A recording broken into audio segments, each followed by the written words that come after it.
Hey guys, welcome back to another tutorial video. So in today's video, I'll show you how to set up parental controls for GTA 6 on your PS5. So if you want to manage who can access mature rated games, then just follow along.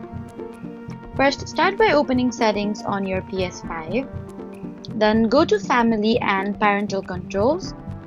From there, select family management and sign in with the family manager account if prompted. Then choose your child's account or create one if you haven't already.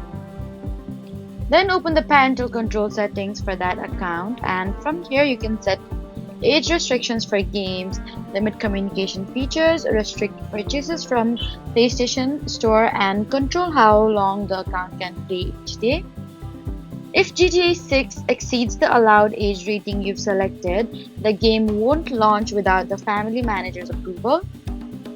Review your settings carefully before saving them, and you can always return later or adjust the restriction as your child gets older.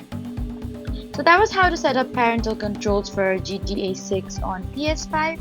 Please don't forget to like, comment, and subscribe for more helpful tutorials. Thank you for watching.